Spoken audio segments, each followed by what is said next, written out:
तो इससे पहले मेरी एक वीडियो किसी कॉल आने की वजह से रुक गई थी। पुनः हम दोबारा शुरू करते हैं। जैसे कि मैंने कहा कि मैं अपने बच्चे की रक्षा हमेशा नहीं कर सकता, चाहे भगवान हो, चाहे गुरु हो, चाहे कोई भी क्यों ना हो। तो हमें ध्यान रखना है कि जब भी हम कोई काम करें तो हमें अपने आसपास के किसी भी वस्तु या किसी भी जीव के प्रति मोह रख करके नहीं करना चाहिए, क्योंकि अगर हम मोह में आएंगे तो हम उसको बचाने के लिए हम गलत रास्ते पर जा सकते हैं।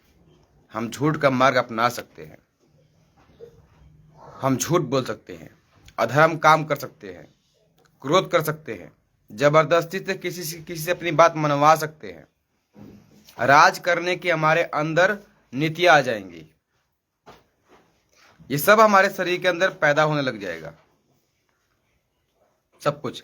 अगर सिर्फ मोह आ गया तो सिर्फ हम अपने आसपास, चाहे मेरा फोन हो, चाहे वो मेरी टीवी हो, चाहे मेरा भाई हो, बहन हो, बेटी हो, बेटा हो, धन हो, दौलत हो, रुपया पैसा कुछ भी क्यों ना हो, अगर मैं उसकी मोह में हूं तो वो मुझे कष्ट देगा, जिंदगी भर तकलीफ देगा। जिंदगी में कभी सुख नहीं पा पाऊंगा मैं, चाहे आप भी नहीं पा पाओगे सुख। सुख को प्राप्त करना है तो आपको पहले मोह से बाहर आना है, क्योंकि आपको ये बात समझनी है कि आपके पास जो भी अभी सुख है वो सिर्फ एक पल मात्र का है। ये आपको पता नहीं कि जो आपके हालात आज सही हैं, आप खुश हैं, तो आपको ये नहीं पता कि किस पल आपको एक फोन आ जाएगा और मालूम चलेगा कि आपके आसपास में कोई घटना घटित हो गई, और उस घटना के घटने की वजह से आपका मन दुखी हो जाएगा, परेशान हो जाएंगे आप। क्यों? जैसे मान लीजिए आपके पास कोई कार है, 20 लाख की कार है, खरीदी आपने। अब कार का अगर आपके अंदर मोह है तो पता है क्या होगा? उस कार पर किसी ने एक स्क्रैच भी मार दिया ना, तो आप 2 मिनट के अंदर आपके अंदर ये भावना जाग जाएगी कि अरे मैंने 20 लाख की कार खरीदी है, तुमने स्क्रैच मार के मेरी कार खराब कर दी। ये आपका मोह, कार के प्रति मोह है।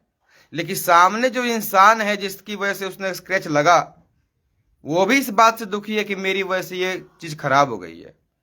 ये आप बात नहीं समझेंगे कि जिसने आपका नुकसान किया उसे तो अंदर से फीलिंग है ही कि भाई मेरे से गलती तो हो गई, अब क्या करूं। अब सामने वाला तो भाई मुझे 2 बात सुनाएगा ही, मारेगा ही, बोलेगा ही, गाली देगा ही। क्यों? क्योंकि वो जानता है कि सामने वाला मोह में है। मोह कार का है, लेकिन उस इंसान का नहीं जिससे वो गलती हो गई, घटना घट गई। उसका मोह नहीं था। आपको ये नहीं लगा कि कार को नुकसान हुआ तो कार तो कुछ नहीं कहेगी, लेकिन अगर एक भी अपशब्द बात, एक भी आपने गलत बात उस इंसान को बोल दिया तो उसके दिल को, उसके दिमाग को कितनी ठेस पहुंचेगी, उसके विचारों को कितना बदल देगा वो। कभी आपने ये सोचा है? चाहे आपको अपनी पत्नी का मोह हो, आप अपनी पत्नी के मोह में आके अपनी मां को गाली दे दे, अपने पिता को गाली दे दे, अपने भाई को गाली दे दे, क्योंकि आपको अपनी पत्नी का मोह है, तो क्या ये सही है? नहीं, मोह नहीं। क्या आपको अपनी मां का मोह नहीं था? क्या आपको अपने पिता का मोह नहीं था? क्या आपको अपनी बहन का मोह नहीं था? सिर्फ एक आदमी के मोह के चक्कर में आपने 100 लोगों के दिलों को चोट पहुंचाना आपने सही समझा? आपको अच्छा लगा? यह अच्छी बात नहीं थी। सिर्फ आपके मोह की वजह से आपने गलत काम कर दिया, क्योंकि आपको उसका मोह था। मोह नहीं रखना चाहिए, चाहे वो मोह आपके सामान का हो, वस्तु का हो, चाहे किसी भी चीज का हो, क्योंकि मोह आपको कर्तव्य के मार्ग से हटा देगी। जैसे ही आपको किसी भी वस्तु का मोह होगा, आप अपना कर्तव्य के मार्ग से भटक जाएंगे, आप अपना रास्ता भूल जाएंगे। मोह आपको हमेशा कर्तव्य के मार्ग से भटकाने के लिए आएगी। आप सिर्फ कर्म करते रह जाएंगे, अब देखिए, कर्म का मिलता फल है। जैसे कि आप कोई भी काम करते हैं तो आप सोचते हैं कि भाई वो काम कर रहा हो तो कुछ फायदा होगा तो ही ना करेंगे। आप कोई भी काम करते हैं, जैसे कि मैं भोजन करता हूँ, तो भोजन करता हूँ तो उससे मेरे शरीर में एनर्जी बनी रहती है, जिसके माध्यम से मैं आपसे बात कर रहा हूँ, चाहे जो भी संसार का सुख प्राप्त कर रहा हूँ, चाहे दुख प्राप्त कर रहा हूँ। उस भोजन को ग्रहण करने के बाद मेरा शरीर जीवित रहता है और तभी मैं सुख और दुख को भोग पा रहा हूँ। अगर मैं जिंदा नहीं रहूंगा तो मैं सुख और दुख भोग नहीं सकता। तो मैं वो भोजन ग्रहण कर रहा हूँ सुख और दुख भोगने के लिए। अगर सुख और दुख मुझे नहीं भोगना है तो मुझे भोजन ग्रहण करना नहीं है, सीधे मर जाओ, खत्म। मामला सत्य राम, राम नाम सत्य है। लेकिन नहीं, हम चाहते हैं कि हम सुख और दुख भोगें और इसीलिए हम भोजन ग्रहण करते हैं। तो भोजन ग्रहण जो हमने किया अपने शरीर के अंदर, वह हमारी जरूरत है। सुख और दुख को भोगने के लिए भोजन ग्रहण करना जरूरत है। हमें जिंदा रहना होगा। मर गए तो सुख दुख नहीं भोग सकते। मरा हुआ इंसान सुख दुख नहीं भोग सकता। लेकिन जीवित हो तो आपको सुख और दुख दोनों भोगना पड़ेगा, क्योंकि प्यास लगेगी तभी पानी की कीमत समझ में आएगी, और भूख लगेगी तो भोजन की कीमत समझ में आएगी। अगर सोचिए, इंसानों को अगर भूख ना लगती तो क्या धरती पर आज भी एक भी हरा पौधा बचता? हरा पौधा बचता? जंगल के जंगल कट रहे हैं। आज सारा जंगल, हैदराबाद में जंगल काट रहे हैं। आज वो पेड़ खत्म हो जाएंगे तो क्या तुम सांस ले पाओगे? धरती का तापमान तुम नियंत्रण कर पाओगे? धरती का तापमान हमेशा बढ़ता जा रहा है। ग्लोबल वार्मिंग बढ़ रही है। सरकार तुमको नियंत्रण करने के लिए कह रही है कि ग्लोबल वार्मिंग बढ़ रही है, ध्यान रखिए, पेड़ पौधे लगाइए। सरकार कह रही है पेड़ पौधे लगाने के लिए, टीचर कह रहा है पेड़ पौधे लगाने के लिए, और यहां जंगल के जंगल कट रहे हैं। तो भगवान ने भूख बनाई, भगवान ने इंसान के शरीर में भूख बनाई। पता है भूख क्यों बनाई? हैं? भूख ना बनाते तो तुम किसी भी चीज की कीमत नहीं समझ पाते।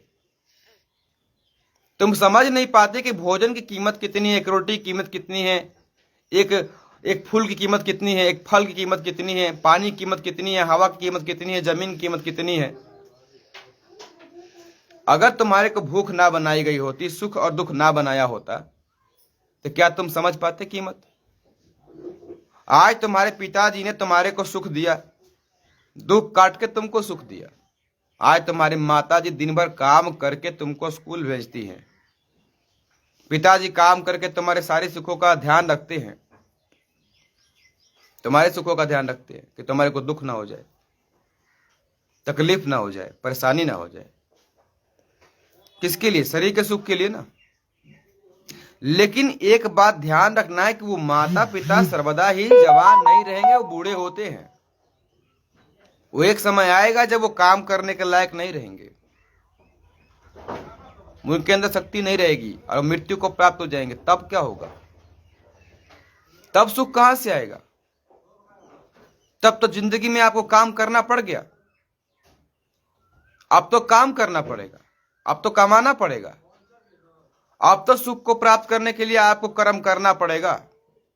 कर्तव्य नहीं, यहां कर्म हो गया। अब कर्तव्य है कि आपके पिताजी ने आपकी सेवा की, लेकिन अगर आपके पिताजी, आपकी माताजी, आपके भाई बंधु सखा संबंधी या समाज कोई भी ये कहता है कि मैंने तुम्हारे लिए ये किया, वो किया, ऐसा किया, वैसा किया, तुम्हारे को मैंने पैदा किया, बड़ा किया, खाना खिलाया, पढ़ाया लिखाया, तुम्हारे लिए मैंने इतना सब कुछ त्याग किया, अपने आप को भी तुम्हारे लिए त्याग कर दिया, और तुमने मेरे को झूठ बोला, धोखा दिया, चीट किया, तुम मेरा साथ छोड़ रहे हो, साथ छोड़ रही हो, तो जानते हो ये क्यों बोलते हो आप? क्योंकि आप उसके मुंह में हो। ये सब बातें आपने इसलिए बोल दी क्योंकि ये आपका मुंह बुलवा रहा है कि आप उस इंसान के मुंह में हो, और इसीलिए आपने जो भी उसके लिए किया है उसका अब आपको दुख हो रहा है कि मैंने इस इंसान के लिए इतना सब कुछ किया ताकि इसको सुख प्राप्त हो सके, जिंदगी में कभी इसके साथ गलत काम ना हो, और तब भी इतना सब कुछ करने के बावजूद भी ये समझ नहीं रहा है, क्योंकि आप उसके मुंह में हो। माता पिता अपने बच्चों के मुंह में क्या नहीं करते हैं, क्या नहीं करते बताइए ना। मंदिर मंदिर जाके माथा पटकते हैं, गुरु के सामने, शिक्षक के सामने अपना सर झुकाते हैं, लोगों के सामने, समाज के सामने अपना सर झुका देते हैं सिर्फ अपने बच्चे के सुख के लिए। वही माँ बाप हमारे जो बूढ़े हैं, जिनकी हम बात नहीं मानते हैं, जिनकी हम सुनते नहीं हैं, वही हमारे नालायक अनपढ़ गवार माता पिता हमारे सुखों के लिए वो ऐसे लोगों के सामने झुकते हैं जिनके सामने उनको झुकने की कभी जरूरत नहीं थी। मैं अगर मान लीजिए लड़का हूं, अगर मैं कोई भी गलत काम करता हूं, अधर्म काम करता हूं, तो मेरे पिताजी को समाज के सामने झुकना पड़ेगा, मेरी माँ को समाज के सामने झुकना पड़ेगा। जिस माँ माता पिता को तुम भगवान कहते हो ना, जिस माता पिता को तुम भगवान कहते हो, उसी माता पिता को झुकना पड़ जाएगा, उसी भगवान को झुकना पड़ जाएगा उस समाज के सामने जो समाज उसके लायक नहीं था, झुकने के लायक नहीं था। अगर मैं एक भी गलत काम कर दूं, तो एक भी गलत काम, चाहे भले लाख सही काम किए होंगे, फर्क नहीं पड़ता, लेकिन मैं एक भी गलत काम करूंगा तो मेरे माता पिता को समाज के सामने झुकना पड़ेगा, क्योंकि माता पिता हमारे मुंह में रहते हैं कि कहीं हमारे बच्चे को कोई तकलीफ ना हो जाए, उसे तो कहीं दुख ना हो जाए, कहीं उसको चोट ना लग जाए, कहीं उसको हानि ना पहुंच जाए, कहीं उसको नुकसान ना हो जाए, कहीं बीमार ना पड़ जाए, कहीं मेरा बच्चा रो ना दे, कहीं मेरा बच्चा उदास ना हो जाए। और इसीलिए अपने बच्चे की हर सुख के लिए महंगी से महंगी कार, गाड़ी, घोड़ा, संपत्ति, घर द्वार सब बनाते हैं। अपने बच्चे के सुख के लिए वो ऐसा मकान बना देते हैं कि हाँ भाई ले बेटा तू इस मकान में रहना, मैंने दुख तो काटा है मड़ई के अंदर, लेकिन तू दुख नहीं काटेगा। ले बेटा मैंने तो अपने कभी जिंदगी में वो शौक पूरे नहीं किए, लेकिन मैं तेरे हर शौक पूरा करूंगा, तेरे लिए बाइक लाऊंगा, भले मेरे पास साइकिल का जुगाड़ नहीं था, मैं फटी हुई बनियान पहन लूंगा बेटा, लेकिन तेरे को 1500 रुपए का जींस जरूर खरीदवा दूंगा, 1500 रुपए का जींस खरीदवा दूंगा। बेटी से कहता है कि बेटी तू जो कहेगी मैं दूंगा। बोल बेटी क्या चाहिए? कान का बाली चाहिए तो सोने का बनवाऊंगा, नाक में का चाहिए तो मैं सोने का बनवाऊंगा। बोल बेटी क्या चाहिए? बढ़िया स्कूल चाहिए तो तेरे को बढ़िया स्कूल में ले जाऊंगा। महंगी से महंगी तोहफा भी अपनी बेटी की हर इच्छा पूरी करता है एक बाप, हर इच्छा पूरी करता है एक बाप, लेकिन मात्र वो बेटी कभी अपना कर्तव्य नहीं समझ पाती कि मेरा कर्तव्य क्या है। पिता तो अपने सारे कर्तव्यों को पूरा करता है, माँ भी अपने सारे कर्तव्यों को पूरा करती है अपने बच्चे की सुख संपत्ति के लिए। माँ तो अपनी सुंदरता ही त्याग देती है अपने बच्चे के सुख के लिए।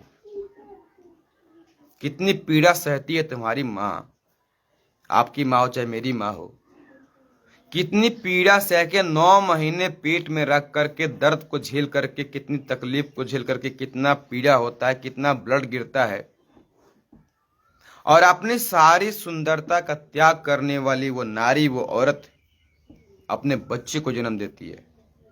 चाहे वो बच्चा काला हो, गोरा हो, लूला हो, लंगड़ा हो, चाहे कैसा भी हो, लेकिन अपने बच्चे के लिए अपनी प्राण त्याग देती है। वो बच्चा उसके लिए सोने के समान है। दुनिया के लिए भले आप कितना भी खराब क्यों ना हो, लेकिन आप अपने माँ के लिए ना, अपनी माँ के लिए आप बहुत बहुत बड़ी कीमती चीज हो। तुम बहुत कीमती हो, इतने कीमती हो कि तुम्हारे लिए घर बनाते हैं, कार खरीदते हैं, बड़े स्कूल में नाम लिखवाते हैं, अच्छे स्कूल में नाम लिखवाते हैं, सोचते हैं कि बस मेरा बच्चा किसी भी तरीके से सही हो जाए, बस बच्चे को तकलीफ ना हो। मोह, लेकिन यही मोह हमारे जिंदगी में तकलीफें ला देता है, परेशानियां ला देता है। क्यों? क्योंकि कई बार माता पिता अपने बच्चे के मुंह में आते इतना है कि बच्चे की आजादी छीन लेते हैं। मोह अगर हद से ज्यादा बढ़ेगा तो आजादी बच्चे की समाप्त हो जाएगी। अब बच्चा, एक कॉल था, तो बच्चे की आजादी छीन जाती है। देखिए, अगर माता पिता, चाहे समाज हो, चाहे भाई हो, चाहे कोई भी आपका रिश्तेदार क्यों ना हो, अगर आपके कोई भी रिश्तेदार हैं, अगर वो रिश्तेदार हद से ज्यादा आपके मोह में पड़ गए तो आपकी आजादी खत्म हो जाएगी, आप पर पाबंदियां लगा दी जाएंगी। मोह अगर हद से ज्यादा बढ़ता है तो कर्तव्य के मार्ग से कैसे हटाता है, ये समझा रहा हूं आपको मैं, कि मोह अगर बढ़ जाएगा हद से ज्यादा तो आप तय करने लग जाएंगे कि सामने वाले को क्या करना चाहिए और क्या नहीं करना चाहिए। यह अधिकार आपको नहीं दिया गया है। ये अधिकार ना तो माता पिता को दिया गया है, ना ही भगवान को दिया गया है, ना साधु संतों को दिया गया, किसी को दिया गया। ये अधिकार किसी को नहीं दिया गया कि आपकी आजादी कोई हनन करे, चाहे माता हो, पिता हो, भाई हो, बंधु सखा संबंधी क्यों ना हो। भगवान भी किसी जीव की आजादी का हनन नहीं करते, मोह नहीं करते। भगवान किसी का मोह नहीं करते हैं। भगवान मोह माया काम क्रोध से परे होते हैं। और गुरु भी, आपका जो गुरु होगा ना, वो भी आपका गुरु वही हो सकता है। गुरु वही बन सकता है जो मोह माया काम क्रोध से परे हो, मोह में ना हो, माया में ना हो, काम में ना हो और क्रोध में ना हो। क्रोध का मतलब अहंकार होता है, अहंकार में नहीं होना चाहिए। लेकिन जिसके अंदर मोह माया काम क्रोध होगा वो जिंदगी भर गलत काम करेगा और उससे कभी जिंदगी में ये एहसास नहीं होगा कि मैं गलत कर रहा हूं, क्योंकि माता पिता को कभी ये नहीं लगता कि वो गलत है। हमारे माता पिता को कभी ये एहसास नहीं होता है कि वो गलत हैं। वो बच्चे की मोह में एकदम लिप्त हो जाते हैं। वो किसी भी तरीके से अपने बच्चे को नुकसान नहीं पहुंचाना चाहते, दुख नहीं देना चाहते। वो नहीं चाहते कि उनका बच्चा रोए या उनका बच्चा किसी तरीके से उनके बच्चे को कोई मारे या उनके बच्चे को अपमान करे। माता पिता जिंदगी भर ये कभी नहीं चाहते हैं। लेकिन अगर इनकी ये इच्छा हद से पार कर जाए तो वही मोह और वही इच्छा उसी बच्चे की जिंदगी को समाप्त कर देता है, बर्बाद कर देता है। कलयुग के अंदर सबसे ज्यादा क्या घटना घटी, तो सारे माता पिता, सारे मानव के अंदर मोह ज्यादा हुआ। गाड़ी का मोह, फोन का मोह, कपड़े का मोह, घर का मोह, माँ का मोह, पिता का मोह, भाई का मोह, बहन का मोह, पति का मोह, पत्नी का मोह, प्रेम का मोह, प्रेमिका का मोह, हर चीज का मोह। लेकिन जानते हैं ये मोह देता क्या है आपको? दुख। मान लीजिए कि आपके जेब में 1000 रुपया भी है, आप 1000 रुपये की मोह में है और कोई चोरी कर ले या कोई आपसे छीन ले या खो जाए, 3 हालात के अंदर, या तो चोरी कर ले, या तो आपको मारपीट के छीन ले, 2 हो गए, या तो वो 1000 रुपये किसी भी तरीके से आपसे वो ले ले, तो आपको होगा दुख, मेरे 1000 रुपये चले गए, अब खाना नहीं खाएंगे, टेंशन में हो जाएंगे, 10 लोगों के सामने अपना गीत और अपना दुखड़ा गाएंगे कि मेरा 1000 रुपया चोरी हो गया जी, मेरे 1000 रुपया चोरी हो गया। अब दुख गाएंगे, आप बहुत सारा दुख गाएंगे, दुखी हो गए आप मोह में। वो 1000 रुपया अगर आपका होता ना तो कभी चोरी ना होता, कोई आपसे छीन नहीं सकता। जो चीज आपकी है वो चीज आपसे कोई नहीं छीन सकता, चाहे माँ बाप, भाई बहन, दोस्त यार, पति पत्नी, प्रेम प्रेमिका, जीव हो या निर्जीव हो, जो चीज अगर आपकी है उसे कोई छीन नहीं सकता, उसे कोई आपसे दूर नहीं कर सकता, उसे कोई अलग नहीं कर सकता। चाह करके भी आप उसको अलग नहीं कर सकते। जो चीज जिसकी है वो उसके पास जाएगी ही। जो चीज जिसकी है उसके पास जाएगी। अब माता पिता अपनी बेटी के प्रेम में कितना ही पागल क्यों ना हो जाए, लेकिन उस बेटी को जहां उसका भाग्य है, जिस लड़के के साथ उसका जिंदगी है, उसे वो जाना पड़ेगा। लेकिन यहां पर माता पिता करते क्या है कि अपने बच्चे के मोह में इतना आते हैं कि अपना कर्तव्य का मार्ग भूल जाते हैं। वो कर्तव्य के मार्ग से भूल जाते हैं। अब कर्तव्य के मार्ग से कैसे भूल जाते हैं कि अगर मैं अपने बच्चे का ज्यादा मोह माया कर रहा हूं और मैं पाबंदियां लगा रहा हूं कि बेटा वहां मत जाना, ये मत करना, वो मत करना, ऐसा मत करना, वैसा मत करना, तो क्यों कह रहा हूं? क्योंकि मैं जानता हूं कि ऐसा करने से मेरे को बहुत सारा तकलीफ झेलना पड़ा था, वो मुझे झेलना पड़ा था। लेकिन समय और साथ में, समय के साथ हालात बदल जाते हैं। वो जमाना कुछ और था और ये जमाना कुछ और है। ये समय कुछ और है, वो समय कुछ और था। जिस समय मैंने कष्ट झेले, मैंने अपमान झेले, चाहे जो भी मैंने दुख दर्द झेली है, वो समय कुछ और था।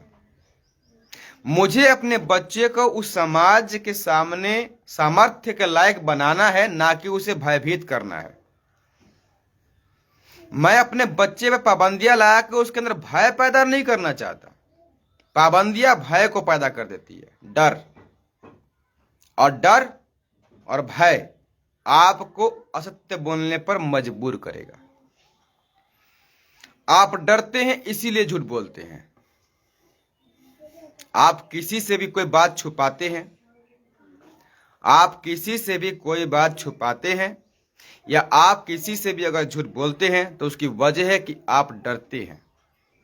डरते हैं कि अगर मैंने सच बोला तो सामने वाला मेरा सम्मान नहीं करेगा, मुझसे प्रेम नहीं करेगा, मुझे छोड़कर चला जाएगा, वो चीज, वो वस्तु मुझ से छीन ली जाएगी, वो सारे सुख मेरे से छीन लिए जाएंगे। इसीलिए हम क्या करते हैं? झूठ बोल देते हैं। गलत है। अगर सामने वाला व्यक्ति मेरा है, मेरा अपना है, अगर कोई भी चीज मेरी है, वो मेरी अपनी है, तो मैं उसके सामने सच बोलूंगा।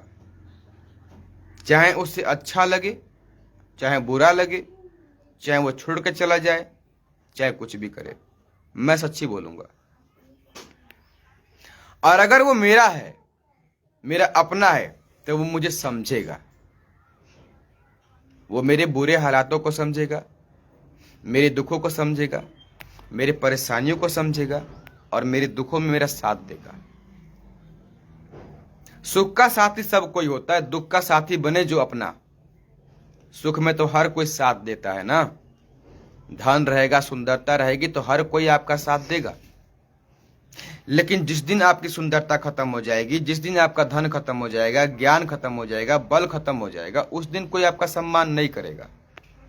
आप यूज एंड थ्रो हो जाओगे। जब तक आप यूज करने के लायक हैं, तब तक आपके माँ बाप, भाई बहन, दोस्त यार, सगा संबंधी और इस समाज आपका इस्तेमाल करेगा। और जब आप उसके लायक नहीं रहेंगे तो आपका पत्नी क्यों ना हो, काट के 15 ड्रम के अंदर भेज देगी, 15 टुकड़ा में करके ड्रम के अंदर पैक कर देगी। अभी घटना घटित हुई थी ना, कि अपने पत्नी ने पति के 15 टुकड़े किए और ड्रम में पैक किया, अपने दूसरे यार के लिए। किया था कि नहीं किया था? कि आजकल की लड़कियों के अंदर ये भावना उत्पन्न हो चुकी है कि वो एक लड़की के पास जाती हैं और जब उससे उसका मन भर जाता है, जब उसके बारे में सब कुछ जान जाती है, तो वो फिर क्या करती हैं कि अपना मर्द बदल देती है कि आज ये तो कल वो। लेकिन वो भूल जाती हैं कि जिसके पास पहली बार वो गई थी और जो जो उसने अपने दिल की बात, मन की बात जो कही थी, अगर वही बात फिर कहीं और जाके कहती है तो ये उसका सम्मान, उसका चरित्र खत्म, जय श्री राम। क्योंकि अब उसने झूठ बोला, क्योंकि उसने अब असत्य बोल दिया, झूठ बोल दिया। और झूठ बोलने के बाद होता क्या है कि अब वो व्यक्ति कितना भी अमीर क्यों ना हो, कितना भी संपत्ति वाला क्यों ना हो, कितना भी बलवान क्यों ना हो, कितना भी सुंदर क्यों ना हो, एक झूठ की वजह से उसकी सारी सुंदरता समाप्त, सारा उसका धन समाप्त और सारा उसका बल समाप्त, मात्र एक झूठ की वजह से होगा।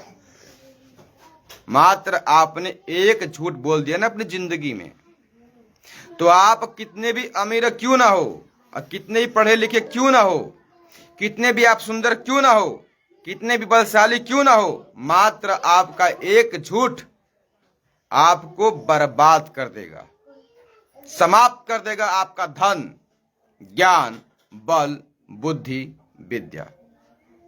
मात्र एक झूठ, चाहे वो झूठ आपका गुरु बोले, पिता बोले, मां बोले, बच्चा बोले, चाहे कोई भी बोले, चाहे वो भगवान ही क्यों ना बोले। अगर भगवान भी एक बात भी झूठ बोले तो समझिए उसका सर्वनाश उसी पल निश्चित होता है, बच नहीं पाएगा, कभी नहीं, चरित्र खत्म। कर्तव्य के मार्ग से भटक गया ना मोह के अंदर में। कर्तव्य में और कर्म में अंतर होता है। मैं यही बात बताने के लिए लाइव हूं आज कि किस प्रकार से मोह हमें कर्तव्य के मार्ग से भटका करके उसे हक में बदल देती है, और हम हक के लिए फिर फल की चेष्टा करते हैं कि भाई हमने जो ये किया है इसके लिए हमें कुछ मिलना चाहिए, हमने जो कुछ भी किया है उसके लिए हमें कुछ मिलना चाहिए।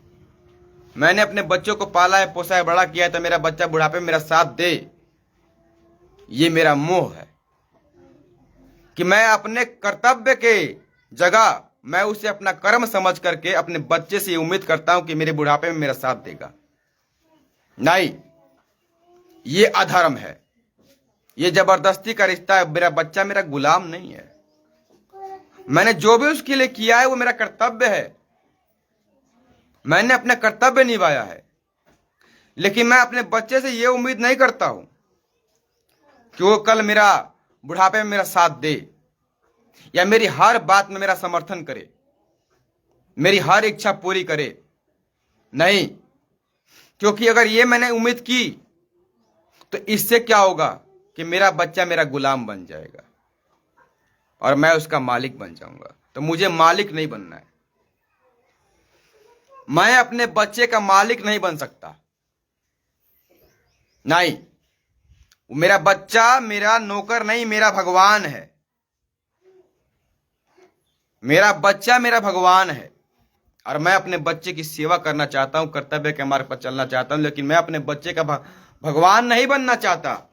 ये तो अहंकार हो जाएगा मेरे अंदर, मैं भगवान नहीं हूं। भगवान तो सूर्य देव, भगवान तो हवा, भगवान तो पानी, भगवान तो ये हैं, भगवान तो आकाश है, भगवान तो ये धरती जमीन है जो हमारे पापों से धरती दबी हुई है, लेकिन एक बार भी हमारे को नुकसान नहीं पहुंचाती, हमारे लिए पेड़ पौधे उगा देती है। छाती फाड़ के हम धरती में से हम उस अनाज को उगाते हैं, लेकिन उफ तक नहीं करती। भगवान तो धरती है, हमारी कंठ को प्यास से सूख रहा है, हम मरने को तुल रहे हैं, लेकिन ये पानी हमें पिलाते हैं, हमारे जीवन दान देती है। भगवान तो पानी है। हमारे को कस के भूख लगती है, ये अनाज हमारे पेटों को भूख खत्म करके हमारे को जिंदा रखते हैं। भगवान तो ये अनाज है। भगवान तो ये सूर्य देव हैं जिसकी परिक्रमा हमारी धरती कर रही है। 5 ऋतुओं में परिवर्तन हो रहा है कि आज भारत में 5 ऋतुओं का देश भारत है। आज सूर्य देव की वजह से ही 5 ऋतुएं हमारे भारत में बदलती हैं। पूरे विश्व में ये कहीं नहीं है, पूरे विश्व में सिर्फ भारत एक ऐसा देश है जहां 5 ऋतुएं हैं। और ये ऋतुएं क्यों बदल रही हैं? क्योंकि मेरी धरती पे मेरी जमीन ऐसी जगह बनी है कि जब वो सूर्य की परिक्रमा करती है 365 दिन के अंदर, तो 12 महीने 7 दिन आते हैं वो सूर्य के वजह से। विज्ञान पढ़िए, विज्ञान में लिखा है कि सूर्य के गुरुत्वाकर्षण बल की वजह से पृथ्वी उसके चारों तरफ चक्कर लगाती है। तो भगवान तो सूर्य हैं, जो हमारे को जीवन देते हैं, पानी देते हैं, हवा देते हैं, पेड़ देते हैं, जमीन में से अनाज देते हैं, तो पहले गुरु तो भगवान है। और इसीलिए मैं सुबह 4:30 बजे उठ के कहता हूं, जल ढार के सूर्यदेव को, ओम भूर्भुवस्व तत्सवितुर्वरेण्यम भर्गो देवस्य धीमहि धियो यो नः प्रचोदयात्। हे सूर्यदेव, मैं आपको नमस्कार करता हूं कि आपके वजह से ये जीवन, ये धरती, ये पानी, इस धरती पर जीवन बना। तो भगवान तो सूर्यदेव है। भगवान वो हैं जो हमारे अंदर तनिक भी भेदभाव नहीं करते, एक पल के लिए भी। वो चोर को भी सांस देते हैं, वो साधु को भी सांस देते हैं, वो ब्राह्मण को भी सांस देते हैं, वो डोम को भी सांस देते हैं। जातियों में भी भेदभाव नहीं भगवान के घर में भाई। भगवान के घर में जाति के आधार पर भेदभाव नहीं है। ये हवा जो भगवान है, क्योंकि अगर ये हवा ना रहे तो अभी हम मर जाएंगे, इसी पल खत्म। ऑक्सीजन, अगर ऑक्सीजन की कमी हो जाए तो अभी डॉक्टर आपके मुंह पर ऑक्सीजन लगा देगा, सांस नहीं ले पाओगे, ऑक्सीजन लग जाएगा मुंह के ऊपर। तो हवा तो भगवान है जो मुझे जीवन देती है। और यही हवा हम दूषित कर रहे हैं, पॉल्यूशन फैलाकर कर रहे हैं, हम अपने भगवान को मार रहे हैं। अगर इस हवा के अंदर पॉल्यूशन फैला तो हम अपने भगवान को मार रहे हैं। हम अगर जंगल काट रहे हैं तो हम अपने भगवान को मार रहे हैं। हम जमीन को नुकसान पहुंचा रहे हैं तो हम भगवान को मार रहे हैं। हम पानी को अगर बेवजह फैला रहे हैं, नुकसान पहुंचा रहे हैं, तो हम भगवान को मार रहे हैं। हम बचा हुआ भोजन जानवरों को ना खिला के कहीं फेंक रहे हैं तो हम भगवान को मार रहे हैं। और जो भगवान को मारेगा तो अब बताओ तुम्हें बचाने वाला कौन आएगा? जब सूर्य की रोशनी धरती पर नहीं पहुंच पाएगी और पॉल्यूशन से जब आसमान अंधेरे में हो जाएगा, तो क्या ये पौधे हरे रह पाएंगे? और जब ये पौधे हरे नहीं होंगे तब उस समय तुम्हें भोजन कहां से मिलेगा? सांस कहां से लोगे? बोलो। जिस मोह के अंदर आके तुम अपना कर्तव्य के मार्ग से भटके हुए हो, इसकी वजह से तुम क्या नुकसान पहुंचा रहे हो ये दिखाई दे रहा है। कहा था ना कि सिर्फ आपका मोह आपको कर्तव्य के मार्ग से हटा करके आपको ये दिमाग में डाल देगी कि आप जो भी कर रहे हैं वो आपका कर्तव्य नहीं बल्कि कर्म है। कर्म के बदले में एक इंसान फल की उम्मीद करता है कि भाई 30 दिन मैंने नौकरी की है तो मेरे को तनख्वाह मिलनी चाहिए। एक दिन में 8 घंटा काम करूंगा तो मुझे दिहाड़ी मेरी मजदूरी मिलनी चाहिए, क्योंकि वो कर्म सोच रहा है, कर्तव्य नहीं। और जब भी एक इंसान कर्म करता है तो कर्म के अनुसार फल मिलता है। जितना करेगा उतना ही ना मिलेगा, जैसा करेगा वैसा मिलेगा।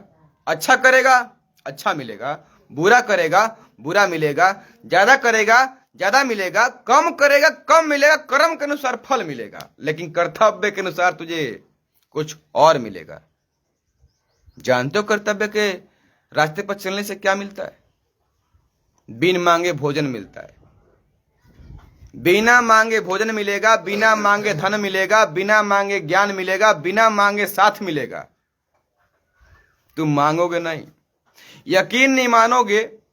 तो कल मैं बक्सर गया था, देवकीनंदन ठाकुर जी के महाराज जी के जो कथा, भागवत कथा कर रहे थे।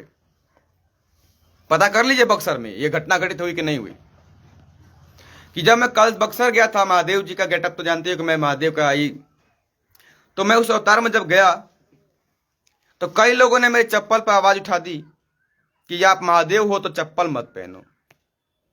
आप अगर महादेव हो तो चप्पल क्यों पहन रहे हो? फोन का इस्तेमाल क्यों कर रहे हो? कपड़े क्यों पहन रहे हो? तो मुझे एक बात बताओ, महादेव शिव ने तुम्हारे को सारी जमीन दे दी कि लो भाई मेरे को जमीन नहीं चाहिए, 1 कट्ठा जमीन अपने नाम के आगे नहीं लगाया है। महादेव शिव जी के नाम पे एक जगह 1 कट्ठा जमीन है। उनके मंदिर के नाम पे ब्राह्मणों ने बहुत सी जमीन ले लिखी है। ब्राह्मण ने भले ही मंदिर के नाम पर आपसे जमीनें ली होंगी, देखिए, किसी भगवान ने आपसे अपने नाम पर जमीन 1 रुपया भी मांगा कभी? किसी भगवान ने आपसे 1 रुपया भी मांगा है आज तक? प्रसाद मांगा, अगरबत्ती मांगी, दिया मांगा, सलाई मांगा, जमीन मांगी, मंदिर मांगा, एक बार भी मांगा है? महादेव ने कहा था कि मेरे लिए मंदिर बनाओ? कहा था एक बार भी कि मेरी मूर्ति बनाओ? नहीं कहा था। महादेव कभी कुछ चाहते नहीं थे। महादेव तो दाता हैं, देने वाले, लेते तो कभी कुछ नहीं। तो महादेव ने तो तुमको जमीन दी, जायदाद दी, घर दिया, दौलत दिया, पैसा दिया, सब कुछ दिया, हर चीज दे दी। अब कहो कि महादेव जी चप्पल भी दे दो, पैंटवा खोल दो, कछवो खोल दो, बगम्बरबो खोल दो और लंगटे घूम दो। और इसीलिए बहुत से लोग महादेव के ऐसे भक्त भी हुए जो नंगे घूमते हैं। अब मजा आ रहा है नागा को देखकर के लंगटे। हिला लो, घंटी आगा बट्टा लटका हुआ है, टन टन कर लो। अब तो लंगा घूम रहा है ना वो। तुम्हारी वजह से ही वो व्यक्ति पूरा कपड़ा खोल के लंगटे बैठ के बनारस के घाट पर बैठे हैं, काशी गया वहां बैठे हैं, अयोध्या गया वहां बैठे हैं, ऋषिकेश गया वहां बैठे हैं, नीलकंठ गया वहां बैठे हैं, हरिद्वार गया वहां बैठे हैं। तुम्हारी वजह से कि महादेव के भक्त हो तो कपड़ा खोल दो तो लंगटे बैठे अब नागा लोग। अब मजा आ रहा है। अब कहते हो कि वो नागा लोग खराब हैं, क्यों? नंगा घूम रहा है। तू ही तो बोल रहा है ना कि भाई चप्पल छोड़, कुर्ता छोड़, पैंट छोड़, मोबाइल छोड़, धन छोड़, घर छोड़, तब जाके तू महादेव कहलाएगा।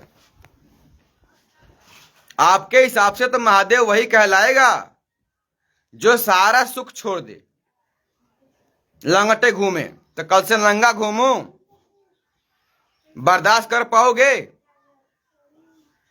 अगर तुम्हारी यही इच्छा है कि मैं कल से चप्पल पहनना बंद कर दूं, मोबाइल चलाना बंद कर दूं, ये कपड़े लेके चलना बंद कर दूं, तो कहो तो कल से सारा कपड़ा वपड़ा खोल खाल के फेंक देता हूं और लंगटे कल से मैं घूमने लगता तो कहोगे और पगला गया ये,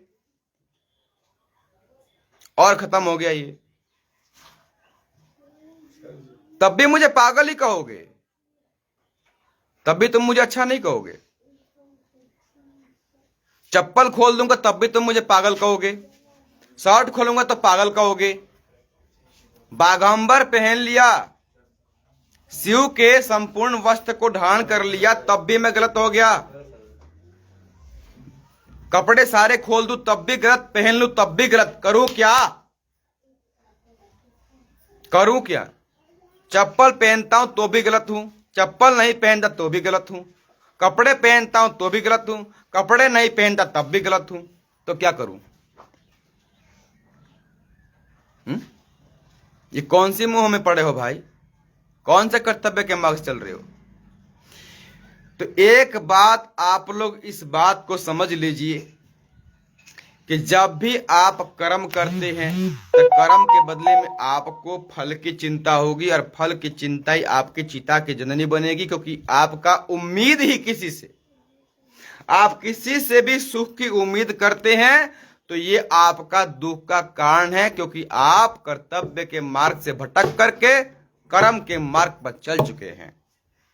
सनातन धर्म के अंदर कर्तव्य की बात होती है, कर्म की बात कभी नहीं होगी, कभी नहीं। मेरा कर्तव्य है कि मैं अपने देश की रक्षा करूंगा, मेरा कर्तव्य है कि मैं नारी की रक्षा करूंगा, मेरा कर्तव्य है कि मैं समस्त संसार की रक्षा करूंगा, ये मेरा कर्तव्य है। और ये संसार, ये सृष्टि, ये मेरे माँ बाप, भाई पड़ोसी, चाहे मेरा मान करे, चाहे सम्मान करे, चाहे अपमान करे, चाहे गाली दे, चाहे कुछ भी कहें, मेरा कर्तव्य से मैं कभी भटकूंगा नहीं, क्योंकि ये मेरा कर्तव्य है, कर्म नहीं है। मैं अपने कर्म को करता रहूंगा तो मुझे फल की इच्छा होगी कि भाई मैंने तेरे लिए रुपया खर्च किया, धन दिया, दौलत दिया, पैसा दिया, अब तूने मुझे धोखा दे दिया, चीट कर दिया, मेरी जमीन ले ली, मेरा घर ले लिया, छीन लिया, ये ले लिया, वो ले लिया। तो ये कर्म का फल था, इसीलिए उम्मीद किया तो दुख लगेगा। लेकिन मेरा कर्तव्य है कि मैं अपने बच्चों को पढ़ाता हूं, मैं कर्तव्य है कि मैं इस संसार के समस्त व्यक्तियों को ज्ञान देना चाहता हूं, ये मेरा कर्तव्य है। लेकिन इसके बदले में आप कुछ देना चाहते हैं, वो आपकी श्रद्धा है। अगर आप मेरे कर्तव्य के बदले में आप मुझे कुछ चढ़ाते हैं, चाहे 1 रुपया दीजिए, चाहे मेरी फीस दीजिए, चाहे कुछ भी देते हैं, तो वो आपकी श्रद्धा है, मैं उसे श्रद्धा समझता हूं। लेकिन आप मेरे ज्ञान को खत्म नहीं कर सकते, आप मेरी कीमत नहीं लगा सकते। तो ध्यान रखिएगा, जो कर्म करेगा उसकी फल होता है, लेकिन कर्तव्य का फल नहीं है। माता पिता की सेवा करना कर्तव्य है, कर्म नहीं। पत्नी की हर सुख को पूरा करना पति का कर्तव्य है। पत्नी का कर्तव्य है कि वो अपने पति के सारे सुखों का ध्यान रखे। पत्नी का कर्तव्य है कि वो पति का सुख का ध्यान रखे। पिता और माता का कर्तव्य है कि वो अपने बच्चे के सुख का ध्यान रखे, मुंह में ना आए, जबरदस्ती उनसे कोई काम ना करवाएं। बल्कि ध्यान रखिएगा कि भगवान ने 2 आज़ादी हर एक इंसान को दी है। एक, किसी भी लड़की को विवाह करने की इच्छा है, लड़के को नहीं है। यानी लड़की को आज़ादी दी गई है कि जिससे वो चाहती है उससे वो विवाह करे। और इसमें कोई भी समाज या माता पिता उस विवाह के खिलाफ गया तो समझ लीजिए कि वो महादेव शिव के खिलाफ जा चुका है। वो अपने कर्तव्य के मार्ग से भटक चुका है, वो अपने मोह माया में आ चुका है। क्योंकि जनक ने भी अपनी पुत्री सीता का विवाह प्रभु श्री राम जी से, महाराज जी से किया था, ये सोच करके कि दुनिया का बलशाली मेरी बेटी का पति होगा, दुनिया का बलशाली मेरी बेटी का पति होगा, महाराज होगा। इसीलिए कभी किसी भिखारी को सीता के स्वयंवर में बुलाया था कि सीता का स्वयंवर में भी कौन कौन गए थे जो उस धनुष को उठाने के समर्थ थे। राजकुमार थे, क्षत्रिय थे, वैश्य शूद्र नहीं गए थे। सिर्फ क्षत्रियों का आह्वान था कि जो धनुष को उठाएगा वही विवाह करेगा। जनक का अहंकार महादेव को पसंद नहीं आया। फिर पता है क्या हुआ? एक काम हुआ, जिंदगी में कभी सीता महल का सुख नहीं पाई। 14 साल राम के साथ जंगल में काटी और फिर वापस आने के बाद 7 महीने गर्भवती होने के बाद वापस जंगल में लकड़ी बीन करके अपने बच्चे लव को उसको पालना पड़ा था। यह था महादेव का न्याय। जो भी माता पिता अपने बच्चे की सुख संपत्ति के लिए अगर वो ये सोचते कि उनका दामाद सरकारी नौकरी वाला हो, 20 बीघा वाला हो, ज्ञानी हो, सुंदर हो, तो समझ लीजिए कि उसने अपनी बेटी का विवाह नरक में कर दिया। अब महादेव तांडव करेगा। क्यों? जरा देखो पार्वती को।